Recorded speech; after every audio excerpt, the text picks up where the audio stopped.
Hello बच्चों, आज हम लोग सॉल्व करेंगे कक्षा 10वीं के गणित का आंसर पेपर जिसका कोड है 822 EB। ये वर्ष 2023 में आया हुआ 6वां सेट है और इसमें भी कुछ प्रश्नों पर स्टार के निशान लगे हुए हैं, जिसका ये मतलब है कि वर्ष 2024 में इस टाइप के प्रश्न या इस टॉपिक से प्रश्न नहीं आने वाले हैं। तो आज हम सॉल्व करेंगे पहला पार्ट इसका, जो कि OMR शीट पर लगाना होता है और इसमें कुल 20 प्रश्न होते हैं। आज हम सबसे पहले इन्हें हल करेंगे आज के पार्ट में। तो शुरुआत से देखते हैं एक एक प्रश्न को। पहला प्रश्न है, कौन सहअभाज्य संख्याओं का युग्म है? सहअभाज्य का मतलब होता है जिसमें कॉमन फैक्टर ना हो, यानी जिसका HCF 1 आता हो, उसे हम कहते हैं सहअभाज्य। जैसे यहाँ पे आप 18 और 25 इसको साइड में छोड़ दीजिए क्योंकि आंसर यही है। बाकी आप देख सकते हैं 5 और 15 में 5 से डिवाइड कर सकते हैं, 7 और 21 में 7 से डिवाइड हो सकता है सब में, 31 और 93 में 31 से दोनों में डिवाइड कर सकते हैं। लेकिन 18 और 25 में कोई भी नंबर ऐसा नहीं है जिससे हम दोनों में एक साथ डिवाइड कर सकें। तो यहाँ पे जो सहअभाज्य होगा वो होगा पहला वाला, यानी जो इसमें पहले का जो आंसर होगा वो होगा 18 और 25। कारण क्या है? क्योंकि इसमें जो इसका HCF है वो 1 आएगा। अगर किसी भी मतलब दो संख्याओं का अगर जोड़ा हो और उसका जो मासा यानी HCF 1 आता हो तो उन्हें हम सहअभाज्य संख्या कहते हैं। तो इन चारों में से ये पहला वाला सही है। और उसके बाद दूसरा वाला प्रश्न, 144 के अभाज्य गुणनखंड में अभाज्य गुणनखंड के घातों का योग बताओ। तो सबसे पहले फैक्टर करना पड़ेगा, 144 का फैक्टर करना पड़ेगा। इसी हिसाब से करना आपको।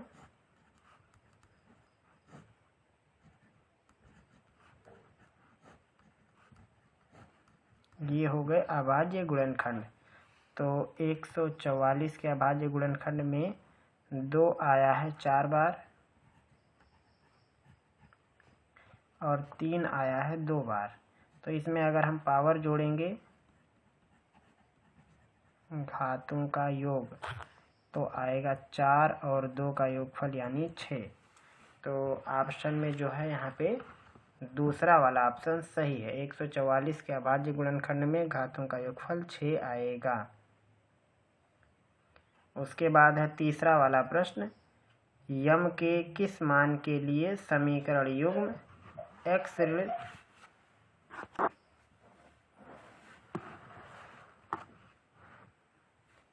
तीसरा प्रश्न है, यम के किस मान के लिए समीकरण युग्म x - 2y = 3 और 3x + my = 1 का एक अद्वितीय हल है। तो यहाँ पे इस प्रश्न को लगाते हैं।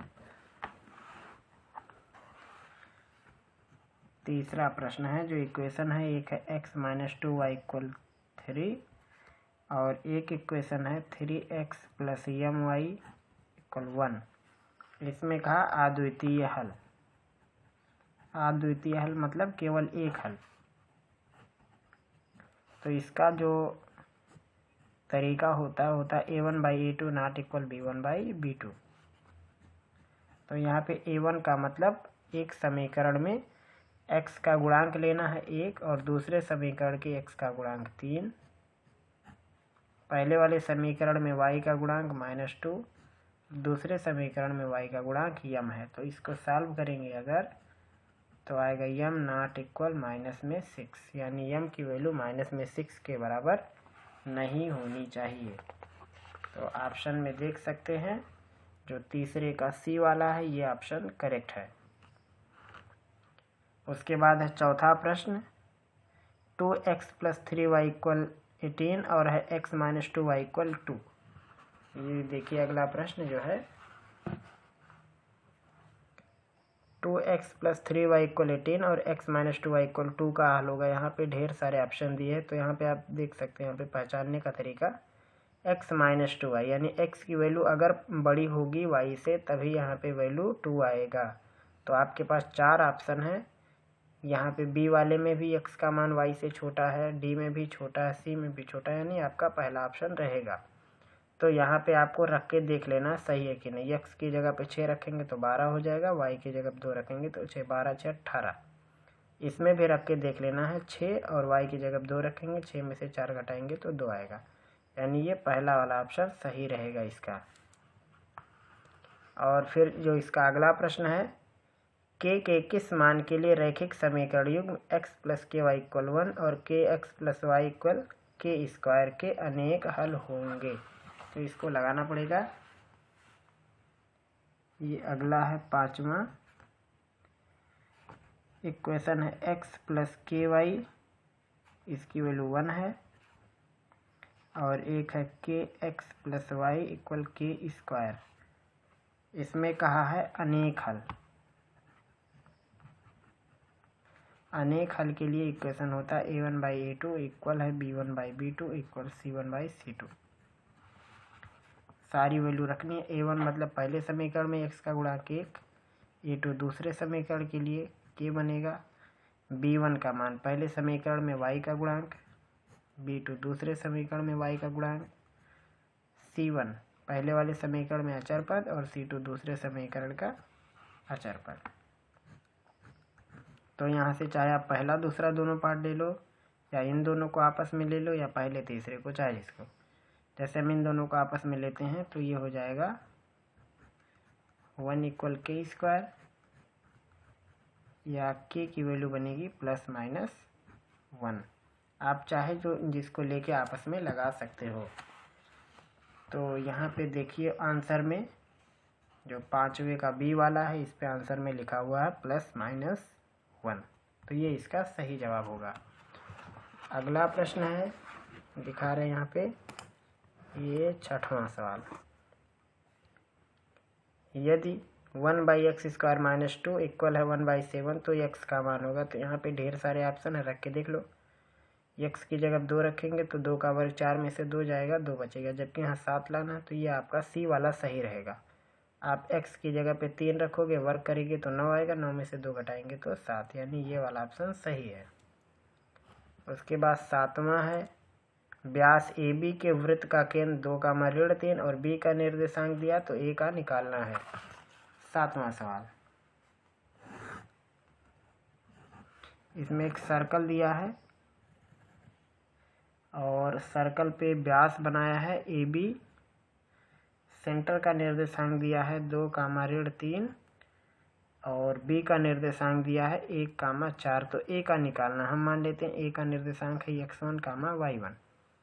तो जो केंद्र है, चूंकि केंद्र मध्य बिंदु है और मध्य बिंदु का निर्देशांक होता है, जैसे ये x हो गया तो सूत्र होता है x1 प्लस x2/2, या यहाँ से लिख सकते हैं x1 बराबर होगा 2 × 2 यानी 4 माइनस में x2, तो हो जाएगा 4 माइनस x2 की वैल्यू है 1 यानी 3।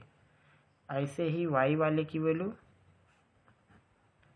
y1 प्लस y2/2, या ये हो जाएगा y1 इक्वल माइनस में 6 माइनस में y2, या -6 y2 की वैल्यू -4, तो आएगा माइनस में 10। तो जो निर्देशांक बनेंगे a के, पहले x लिखा जाएगा फिर y लिखा जाएगा, 3, -10।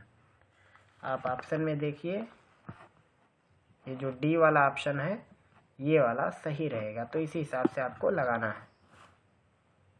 उसके बाद 8वां प्रश्न है, 3x² - 12x + k = 0 के मूल बराबर हों तो k का मान होगा। 8वां सवाल,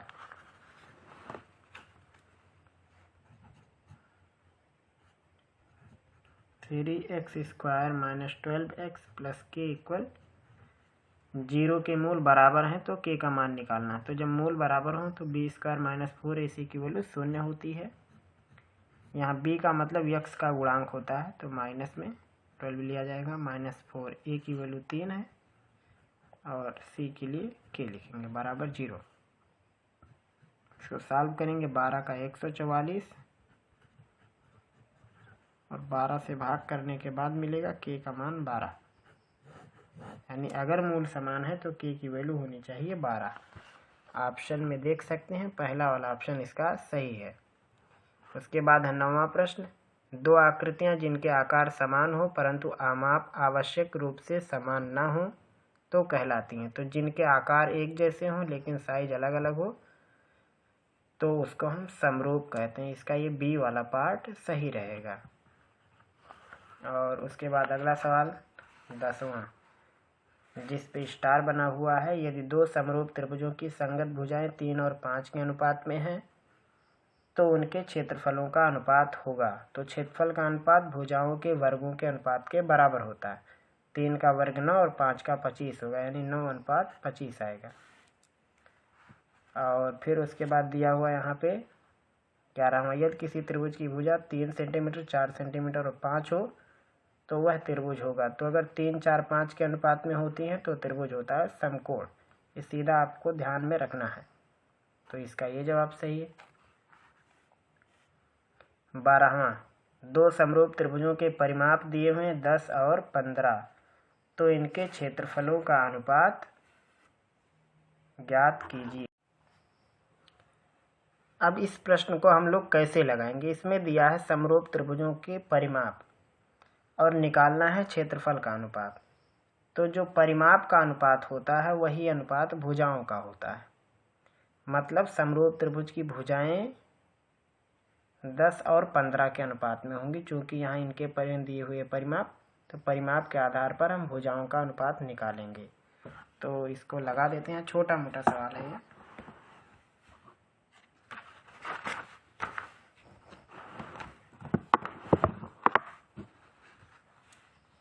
ये है इसका 12वां।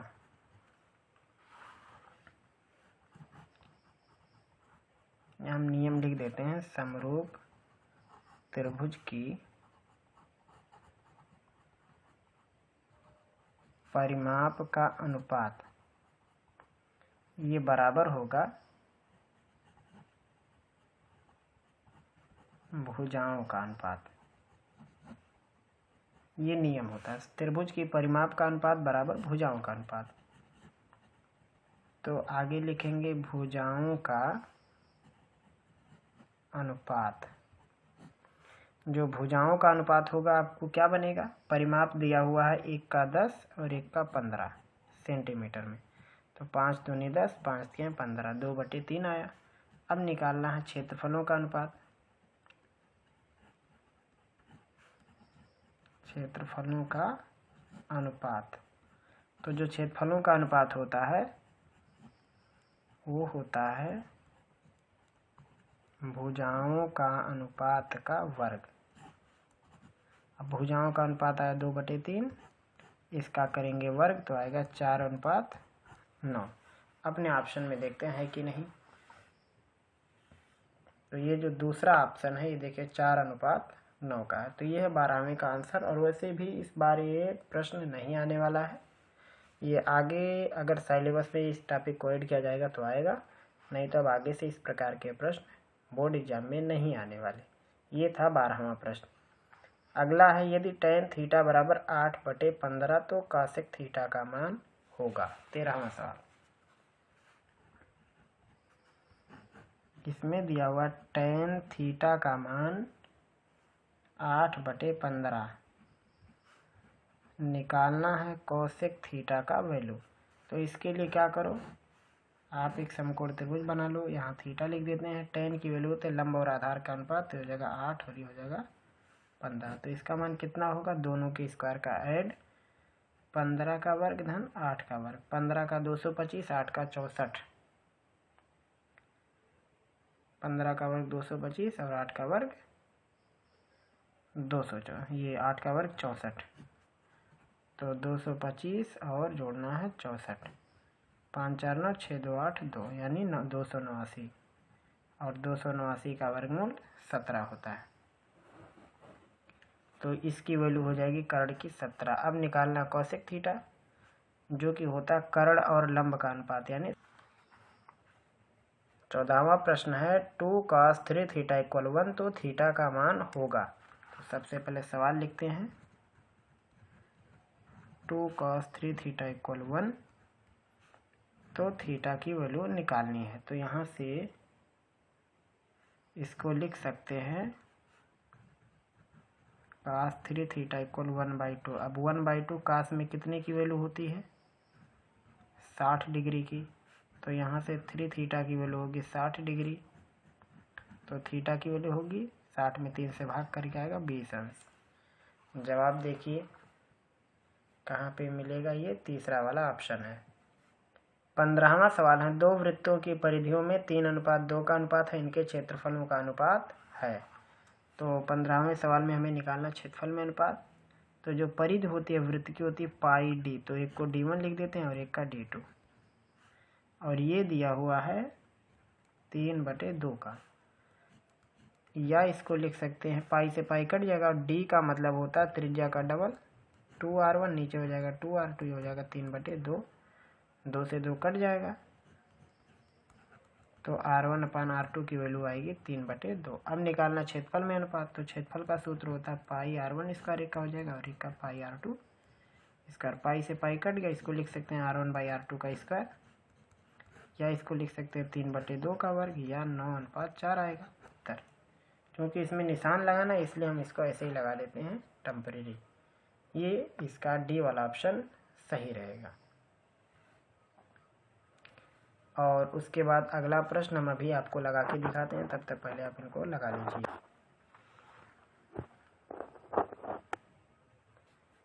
अगला प्रश्न है 16वां, यदि एक समान त्रिज्या r के दो अर्धगोलों को उनके आधारों से जोड़ा जाता है तो नए बने ठोस का वक्र पृष्ठीय क्षेत्रफल होगा। दो अर्धगोले हैं और उनके आधारों से जोड़ दिया गया है। तो जब जोड़ेंगे तो पूरा गोला बन जाएगा और पूरे गोले का जो पृष्ठीय क्षेत्रफल होता है वो होता है 4πr², जो कि इसका पहला वाला पार्ट है, ये सही रहेगा। अगला प्रश्न 17वां, निम्न में से कौन केंद्रीय प्रवृत्ति की माप नहीं है? माध्य ये भी होता है, माध्यिका भी होता है, बहुलक भी होता है। मानक विचलन जो है ये सेंट्रल टेंडेंसी जो होती है उसका मतलब ये माप नहीं होती है, यानी ये केंद्रीय प्रवृत्ति की माप नहीं है। डी वाला ऑप्शन इसका सही रहेगा। अगला है 1 से 9 तक की प्राकृतिक संख्याओं का समांतर माध्य निकालना है। तो समांतर माध्य निकालने के लिए यहाँ पे नंबर डाल देते हैं इसको, ये है 18वां। समांतर माध्य निकालना तो आपको क्या करना है, 1 से लेके 9 तक के अंकों को जोड़ देना है। कुल कितने लोग हुए? 9 लोग हुए।